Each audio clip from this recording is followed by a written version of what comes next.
Hello, I'm Michael Alberto. I am Leonard Kaplan's special guest on this episode of What Do You Want to Do?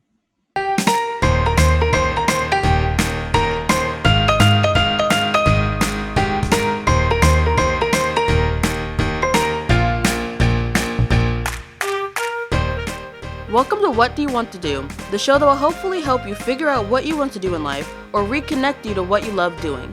Each show has a guest who is doing what they want to do, whether it's in their career or in addition to their regular job.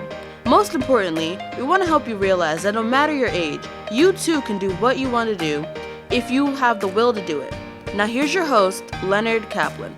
Because going back to the free speech thing with Hunter for a second, we were going to argue, but he cut me off, even though I knew I was right. I knew if I said it, I'd be right. Gab. Do you know what Gab is? I do not. Gab was a free speech alternative to Twitter. And the biggest reason why Gab never took off, even though, I use the website sometimes. The reason why I never took off, I think, is because it instantly got banned from the platform because it was spreading, I guess, hate speech. Oh, But wow. so the issue Gab ran into was they couldn't expand, and the only people who knew about it would go to it are people who post extreme political things. Yeah. So Twitter has everything on it, sports groups. There's basically every demographic imaginable in their own little Twitter sphere. But Gab never could get other people outside of political people. So I think if maybe it was on the App Store, it might have had a chance. Yeah. And it could have grown into an actual Twitter alternative with different groups of people. But it never could do that. Wow. So where do you see the internet going as you get older? It's going to just get worse and worse. Will there be other platforms that maybe take the place of even YouTube? No, YouTube is owned by Google. YouTube doesn't even make a profit. It just makes back what it puts in, but it gives Google a lot of power, so that's why they keep it open. And there's a lot of people making money off of it, so that's another reason why. It'll keep getting bigger. I don't think anybody can ever take over YouTube. I know YouTube is trying to fight with TikTok now, and they're also fighting, I think, with Twitch. Because they have their live streaming thing. They have their TikTok knockoff built into the site where you can scroll through videos under a minute long. So I think YouTube will stay. I think TikTok will stay. I think TikTok's way too big to fail. I think most of these platforms are way too big to fail at this point. Unless if the government steps in and cracks down, because they literally are monopolies. Like Gab. Gab was an up and comer and it got banned from every app store. Because the one thing Gab had over the other platforms, which was actually less extreme moderation. Because I think the only things they ban you for on there is if you privately post someone's address in terms to harass them. I think outside of that and posting illegal content, I think anything's on Gab. So that's what screwed Gab over. Was its the greatest strength Gab had was also its greatest weakness. Terms of it gave Apple a reason to ban them. Same with Google Plus or Google Play, whatever it's called. So if Gab now tried to go on the App Store, do you think that they could revive themselves? No, Gab's permanently banned from the App Store. Oh, they are. They have a workaround, but most people aren't going to do the workaround. I've done the workaround to get it on my phone, but most people aren't just going to see it and download it when you're just scrolling through the App Store, Who's on there that you would follow? Not many people. I'll go on Gab, but it's the content's just bad. It's there's nothing too interesting. There's a few people that got banned from Twitter that I liked to keep up with, maybe Baked Alaska, Nick Fuentes, but it's just outside of 5 people that I can name on the top of my head. Other than that, it's not worth going on there. I want to get back into your YouTube career. And one of the things that I noticed that impressed me besides your content was the artwork that you use. You commissioned somebody, I think it was on Fiverr or something, to do these little images of you as who you are. You know what I mean? Which is a teenage person. Now, as you age, your image is going to change. How long do you think you'll be able to use that image? I've already changed the images. I had the one because for a while I had the aesthetic, which was the white shirt with some Japanese text on it or whatever, the white hat and the John Lennon glasses. Yeah. But over time, if you watch the videos, I slowly stopped wearing the full outfit. Over time, I stopped wearing the hat, and eventually, I was just wearing the shirt. Yeah. And then I was just like, you know what? I'm just gonna get rid of those stills, because even all my profile pictures, I don't even use that profile picture. I use like this different drawing someone gave to me for free. And Hmm. so about like a month or two ago, probably even longer than that, I commissioned her. I paid like, I don't know how much I paid, to just have like the same art style as my profile picture drawn. So you use So the same artist, correct? no, I changed the Oh, artist. I you used did. well, I mean, I still use her stuff in my videos from time to time. I Hmm. used Lemon Death or Dasha or Uh-huh. Lemon Dead, which is a few names for the Yeah. original drawings, and then the new ones in the profile picture are done by Super Mario. I think so. How you say her name? Super Okay. Mario. I forget how you say her name, but she did the current ones the one she gave to me for free, which is my profile picture, and then the ones I paid her to do in my in the new Hunter Avon video, which they're briefly seen. You said would I get rid of them?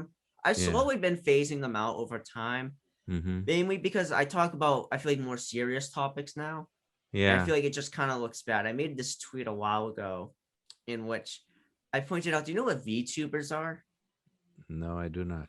VTubers are just software in which the software like matches your face to the avatar. So if like Okay. I open my mouth, the avatar will open their mouth. So this has Okay. created this new thing where people who were anonymous before on the internet, because I know Mr. Medicare is one of my favorite creators, he's anonymous. So his streams would just be his voice and like a picture on the screen, like a drawing of him, even though it was just like a faceless character. But now with the VTubers, the people who did anonymous streams can now have a little avatar that moves with them, you know? Mm-hmm. So But this says, I pointed this out. I found this one VTuber does political stuff, but I pointed out how stupid it looks because she'll make videos talking about like Holocaust and things like that. But it's just like mhm. little anime avatar. And I'm like, this looks dumb. This looks childish. It's The anime avatar works good if you're just playing like video games or you're just doing like fun yes, like joke yes. streams. But if you're talking like about like 6 million people being like Sure. systematically gassed to death and tortured, it doesn't Inappropriate work. images. Yes. It No, doesn't that's work. definitely so. So I think that kind of answers the next question I had was, how do you see your content changing as your audience ages with you? I don't know. I don't even know like the average Michael Alberto viewer. Yeah. I know. I think they're younger than me. I would have to imagine they'd be probably like 14 or 15. Mm-hmm. Maybe some of them are older than me. Because it's like this weird thing. It's like some people are older than me, some people are younger than me that watch my stuff. So I don't know. I think if I keep doing the same stuff, which is just internet culture, talking about interesting people who have internet presences, Mm-hmm. which has proven to be a vital thing for the last for like since basically the beginning of the internet. Mm-hmm. I mean, do you know who Chris Chan is? No.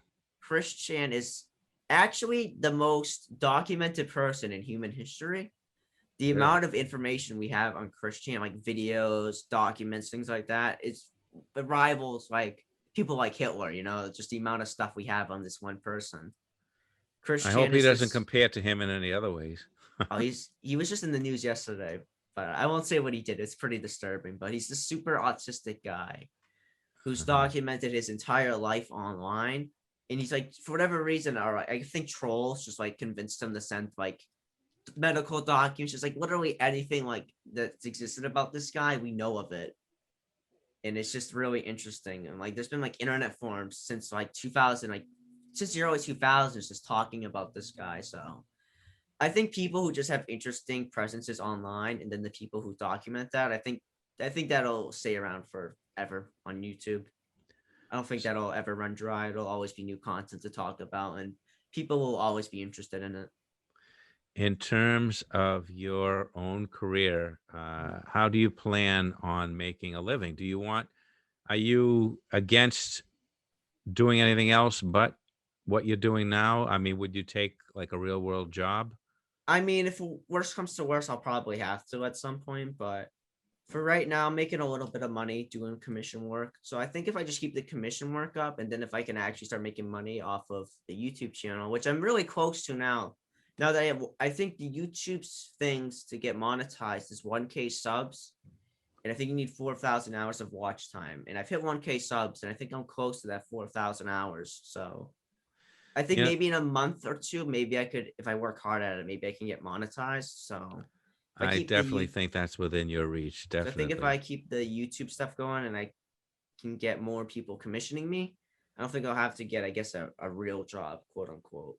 I like being self-employed. My dad's been self-employed his whole life, Mm-hmm. and so that's just what I've like grown up around. And I mean, I know there's benefits to like having a job, like what am I like, insurance, things like that. I know there's benefits like Yeah. that, but Yeah.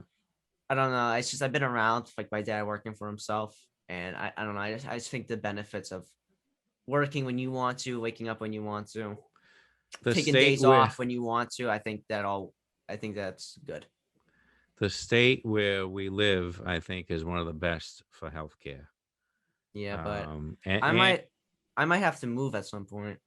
I yeah, kind of want to move down south, to be really, honest. wow.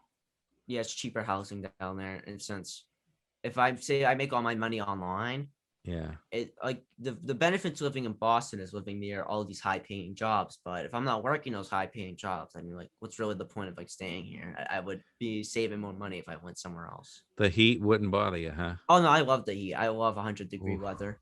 Oh, I hate the cold. I love the heat. I love um, walking in it. It's sweating so much. It feels so good. it feels good to sweat. Yeah, and like, then Ugh. getting like a nice ice cream afterwards, that hits the Uh, spot. I feel dirty and I hate sweating. That's oof. I'm not a big fan. Aside from my vacation, I'm not a big fan of summer. Oh, really? And my garden, I like my garden, but I would hate the summer if I probably lived in the UK.